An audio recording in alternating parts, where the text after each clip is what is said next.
Ever since I ended up in a wheelchair due to an accident 2 years ago, my husband and mother-in-law's attitudes have become noticeably harsher.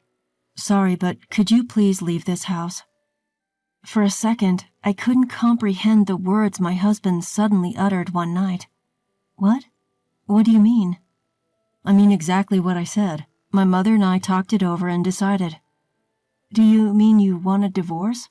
Yeah, that's it. I've been thinking about it for a long time now. You can't earn a penny. I don't need you. His words came out like blood from a clenched fist. I understand. Thanks for everything, and lastly, thanks for leaving me with nothing. Leaving those words, I left my seat. The time for them to understand those words will only come a little later. My name is Mary Johnson. After graduating from university, I've been working at my current company for 10 years. Well then, I'll be heading out. Thanks for your hard work. Thanks for your hard work, too. I closed my laptop and got up from my seat. Looking at the clock by the window, it was now about 2 hours past overtime. A meeting that came in the afternoon had run late, and as I was preparing for a conference and responding to emails after my regular hours, more time had passed than I expected. I left the office, got in the elevator, and went down to the first floor. Looking out through the automatic glass doors at the building entrance, the sun had already set completely. As I checked the train schedule on my phone while leaving the company gate, I headed to the nearest station. On my way to the station, I saw 2 colleagues from the same department as my husband, Thomas, heading to the same way. I wonder if Thomas is already home. We stopped talking about our work at home recently, so I have no idea if Thomas is busy at work now. More precisely, talking about work at home has been making Thomas noticeably cranky, so the topic naturally fell out of our conversations. As I was swayed by the train on my way home, I gazed absent-mindedly at the scenery reflected in the window. When I was dating Thomas, we often timed our work to finish at the same time so we could go home together, but our schedules have been completely separate for the past year or 2. I noticed a young couple standing near the door. Maybe they're college students, but I heard them having a fun conversation about a movie they saw recently. The happy scene overlapped with my memories from the past. I clenched my eyes shut to hold back the emotions that grew to well up and shut down my field of vision. I'm home. After opening the front door, I called out. While taking off my pumps and looking at the shoes lined up in the entrance, it seemed that everyone else had already returned home. Behind me, the door to the living room opened and the sound of slippers approached. Welcome home, Mary. You were late today. I'm home, mother-in-law. I'll prepare dinner right away. Oh no, you don't have to hurry. You're tired from working overtime, aren't you? No, not really. The meeting in the afternoon ran late, which is why I'm late, but it should settle down soon. As I responded cheerfully, I headed to the living room with my mother-in-law, Edna. After marrying, it had always been Thomas and me, but when his father fell ill and was hospitalized, we moved into his parents' home last year and have been living as a family of 4. Welcome back, Mary. You've had a tough day, haven't you? I'm back, I reply. My father-in-law, who was reading the newspaper on the living room sofa, greets me with a warm voice. Last year, he suffered from a sudden subarachnoid hemorrhage and underwent emergency surgery. While his condition was critical for a time, he's now living without any issues after completing his post-hospitalization rehab. He has a calm demeanor, and I've liked his friendly, easy-to-talk-to personality since the first day we met. Having served as the head of the finance department until his retirement, he's well-versed in financial knowledge and has often given me tips on managing the household budget when I visited. We finished preparing dinner and gather around the table as a family. Anna came over for lunch the other day, and I was surprised at how much her daughter Olivia has grown, Edna comments. They do say kids grow up faster when they're not yours, I respond. Anna is as beautiful as ever, and having a child really brings out her feminine side as a mother, she continues. I guess so, I reply. Anna is Edna's niece and Thomas's cousin. Edna often expresses disappointment that Thomas and I don't have children. She's not too happy about me continuing to work after our marriage, and has hinted that she'd like us to have a child whenever we meet. Honestly, I've always had a hard time dealing with Edna. Especially since we started living together, she tends to bring up this topic, particularly on the days when I come home late from work. You could have had a child if it had been a little earlier, Mary. I suppose it can't be helped because you're busy with work. While I ambiguously nod along, I glance at Thomas, who is quietly eating his meal without looking at me. Thomas and I were colleagues at the same company and got married in our second year of dating. Though we were told that it would be best if I became a housewife if we had a child, we have been working together for 10 years since we got married, and we've yet to have a child. Both of us have longed for a child and have tried everything from herbal medicine to medical tests, but to no avail. While there is a sense of loneliness, we've decided to keep living as a couple and focus on our work. However, at some point, I began to feel an invisible wall between Thomas and I. Even though we married out of love and promised to make each other happy, our relationship has gradually grown cold. I think it started when Thomas began to struggle with his work. He didn't tell me anything, but I heard from a senior colleague in the same department that Thomas was distressed because he couldn't achieve the same results as his peers. Thomas is naturally a gentle person, not good under pressure, and has a habit of pushing himself too hard. I knew without him saying anything that he was feeling anxious and frustrated about the situation. However, whenever I tried to offer him a listening ear, he would stubbornly refuse to share his worries with me, repeating that he was fine and telling me not to worry. Since he continued to keep his worries from me, I couldn't press him further, and I felt helpless that I couldn't be there for him. Even so, on our days off, we'd make it a point to travel together or spend a relaxing day at home, treasuring our time together as a couple. When I became emotionally drained from the ongoing failures in our attempts to conceive, Thomas was there, silently supporting me all the way. That's why, even if I couldn't directly help solve Thomas's current problems, I intended to be by his side, creating moments of comfort and peace for him. The turning point was probably when I received a promotion at work. I was recognized for my achievements on the projects I participated in, and I was even one of the fastest among my peers to get promoted. That's amazing. Congratulations, Mary. I can't forget the expression on Thomas's face when he congratulated me. I was so emotional that I could only manage a simple thank you. As my work became busier, the distance between Thomas and I seemed to only increase. Eventually, we spent less time together, our conversations dwindled, and around the time when my income surpassed Thomas's, we barely even made eye contact. I would look at Thomas's back as he would finish his meal without uttering a word and leave the table.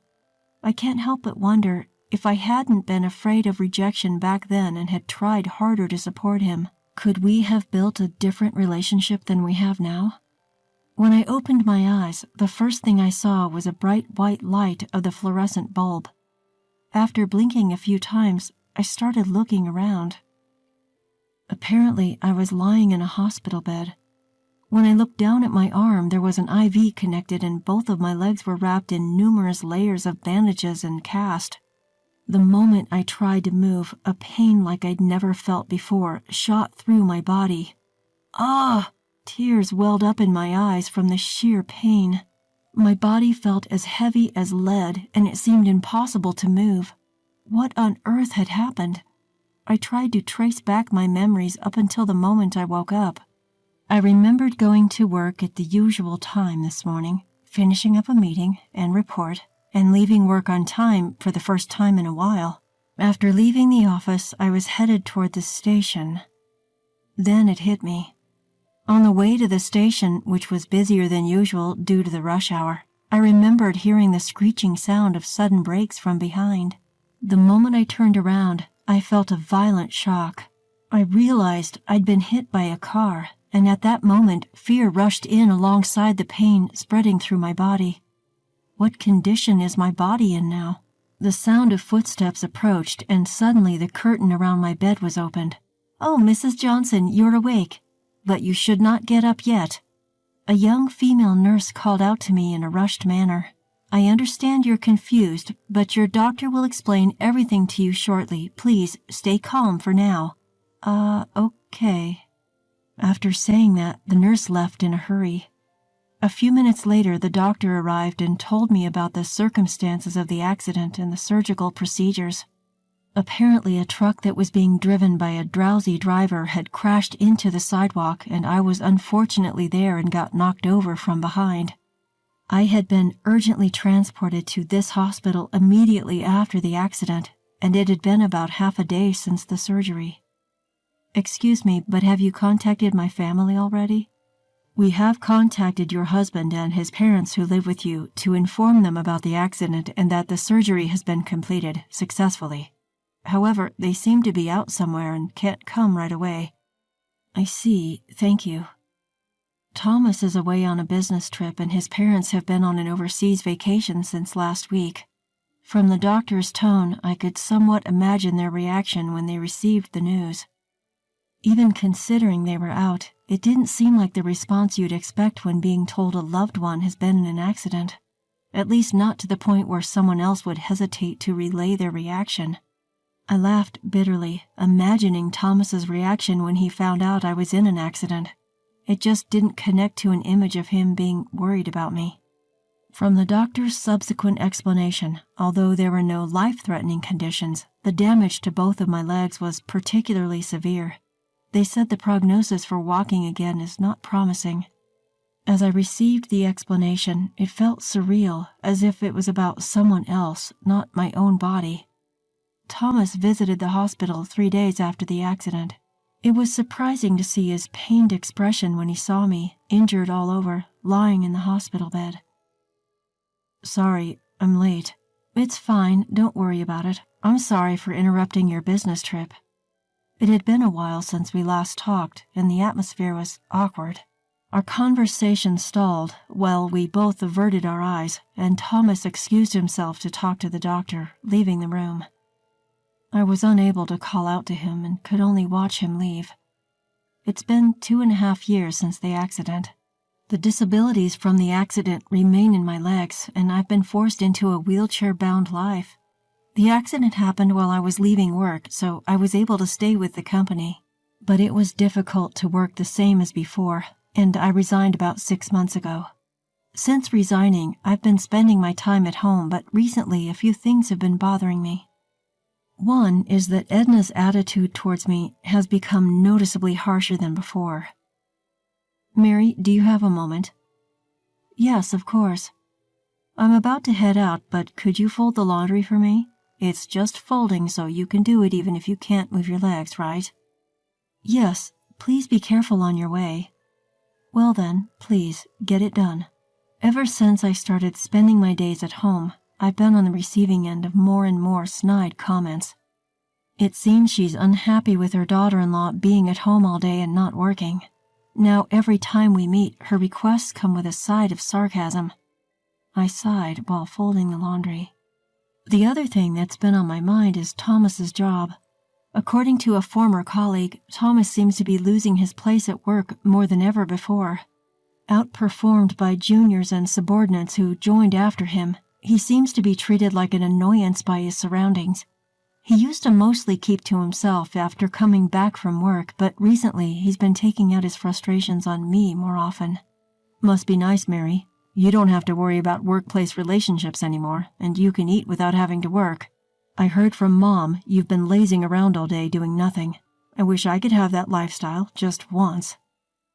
I no longer saw any trace of the once kind Thomas who kept throwing sarcastic remarks at me. All I felt was a sadness for the changed man he had become. I hate to ask this, but could you please leave this house? One night I was at a loss to understand the meaning of the abrupt words that came from Thomas. What do you mean? I mean just what I said. My mom and I have talked it over and decided. I turned to look at Edna, who was sitting next to Thomas. Mary, ever since you quit your job, you haven't contributed to the living expenses, nor have you helped around the house. You've just been staying at home all the time. To be blunt, it's a nuisance if you stay here any longer. Don't you think it's impudent to be leeching off of others without making any contribution to their household? Edna continued, a triumphant look in her eyes. Thomas was silent, without looking at me. Thomas has a tough job, too. Just because you're married, he doesn't have an obligation to support you anymore. I turned my eyes to Thomas, who was looking down. Thomas is asking me to leave a way of saying that you want a divorce? Yeah, that's it. I've been thinking about it for a long time. So after being together for so long, you have no feelings left for me? Why would there be? Of course not. Thomas began to speak as if a dam had broken. Do you have any idea how miserable I feel every time I see your face? You must have been looking down on me, right? You must have felt superior to me every day, thinking that you were better than me. It felt as though the threads we had spun together since we met were fraying one by one. I tolerated you because you were contributing to the household expenses, but things have changed. Now you're just a good-for-nothing who neither works nor has money, Thomas said, clenching his fist, spitting out the words as if they were blood. I don't need you now that you can't earn money. The last thread snapped with a sound. I understand. For the first time, Thomas looked at me. But I have a condition. All the procedures for the divorce agreement will be carried out through a lawyer. If you agree to that, I will pack up my things and leave within the week. Sure, that's fine, isn't it, Thomas? Thomas silently nodded. Well then, that's how it is, Thomas. Thomas jolted, looking at me. Thank you for everything until now. And at last, thank you for leaving me with nothing.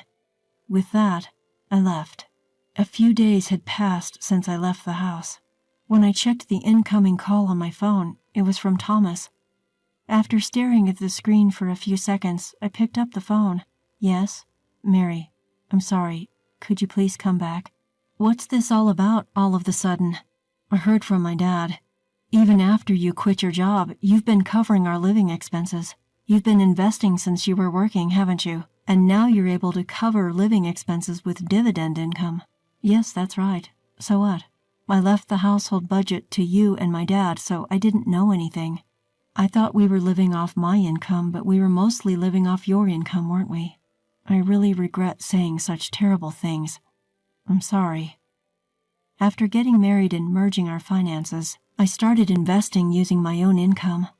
Initially, I was encouraged to do so by my father-in-law, and I only consulted him about financial management and investments. So what am I supposed to do when I come back? Well, my dad says with my income alone, it's impossible to maintain the same standard of living as before. Besides, I'm not confident I can continue my current job indefinitely, so what you're saying is please come back so we can live well? You really got some nerve. I could hear Thomas catching his breath over the phone. The reason I never said anything before is because even though my feelings have changed, I believed that somewhere you still cared about me. But you're not the Thomas I once loved anymore. That's not true. I still love you, Mary. There's no need for you to say anything more. All my feelings for you have vanished the last time we talked. Sorry, but whatever happens to you guys from here on out, I just don't care. Thank you for leaving me with no trust, no memories, nothing at all. Wait, Mary, please, forgive me.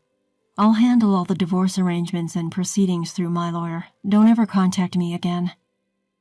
After saying just that, I hung up the phone and blocked any further communication.